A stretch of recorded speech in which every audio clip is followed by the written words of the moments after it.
Hello YouTube, I'm Rose, and welcome to another Q&A video.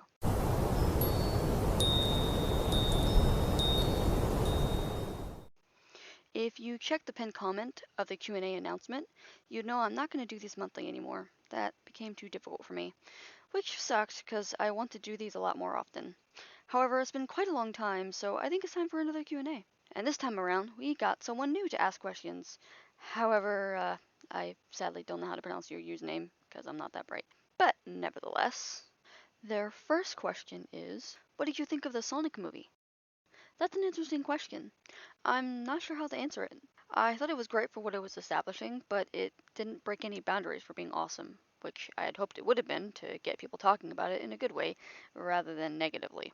The low moments people hated, I didn't mind or really care about, and the parts people liked, I did too. One of my favorites was the Quicksilver scene. To me, despite being a reference to another character entirely, it suits Sonic so well, and I wish he would have done it first, instead of the other character being the one to do it first. I think the flossing dance is something people complain about far too often.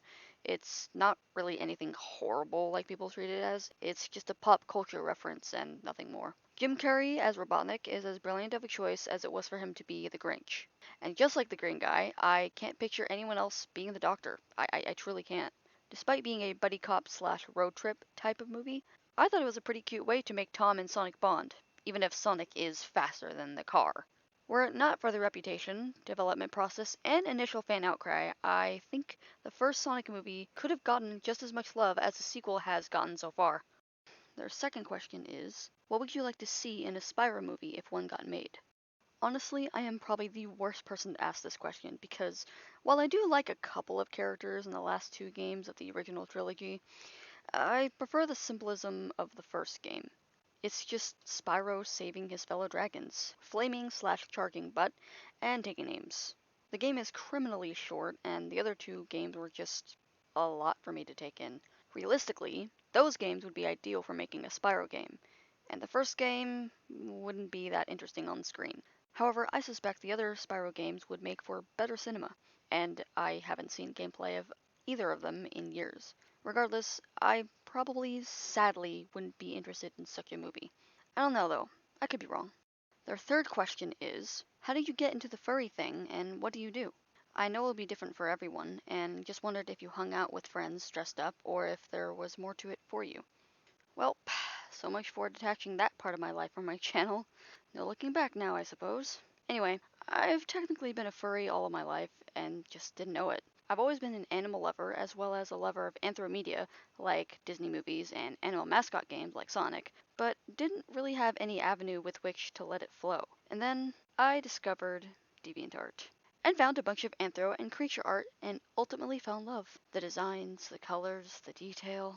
I was just utterly fascinated with it all. I didn't even know the fandom existed back then. I was just thinking to myself one day as I was scrolling, man, I wish there was a group or whatever of people who love this stuff. Lo and behold, there was. This was all the way back in 2009 or thereabouts, mind you.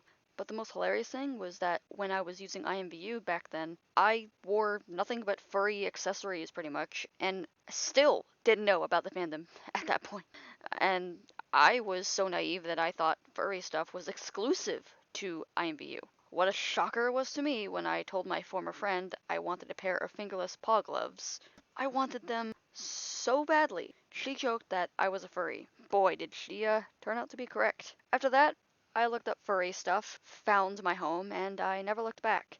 As for dressing up, I sadly do not make enough money nor have the heat tolerance or the patience to take care of a fursuit. And believe me, I would love to have one to wear occasionally.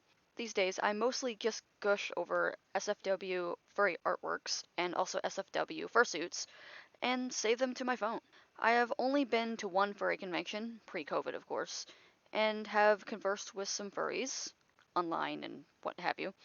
Honestly, I felt super bad that I don't interact with the fandom more, but thankfully, Twitter exists, and I am now more active in the fandom on my furry account. Anyway, yeah, the fandom isn't just a hobby for me, it's a passion. And I'm glad that I found it because I don't know where I would be without it. It's allowed me to be myself freely. Their fourth question is, have you ever found someone you thought was your heartmate? That is a loaded question. There have been many times I had hoped someone that I was dating was my heartmate, and, well, obviously they turned out not to be, as usual. But there has been only one person who I genuinely believed that they really were my heartmate, and it just didn't pan out.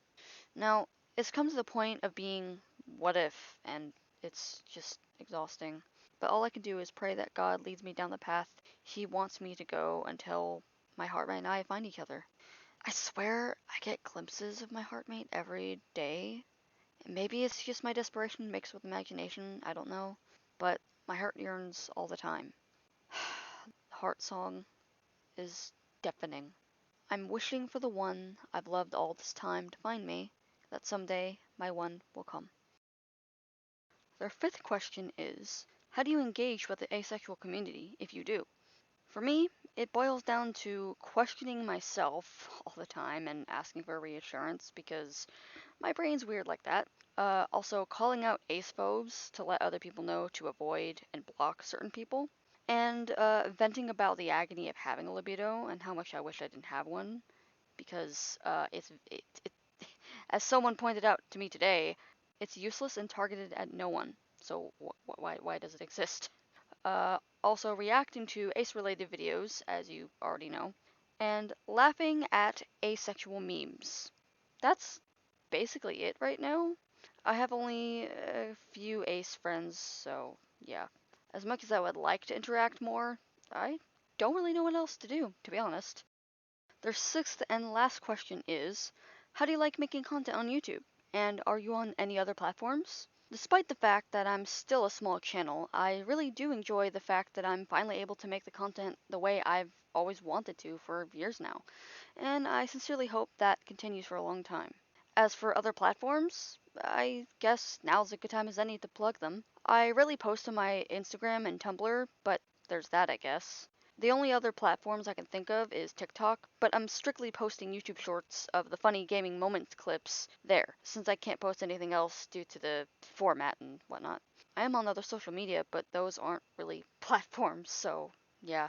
If you actually want me to post any links, let me know, and I'll be sure to post those links in the description of this video or as a pinned comment. Depends on which one, I guess. By the way, I really appreciate your words of encouragement at the end. I've actually been dealing with some stuff right now, so I really needed to hear that.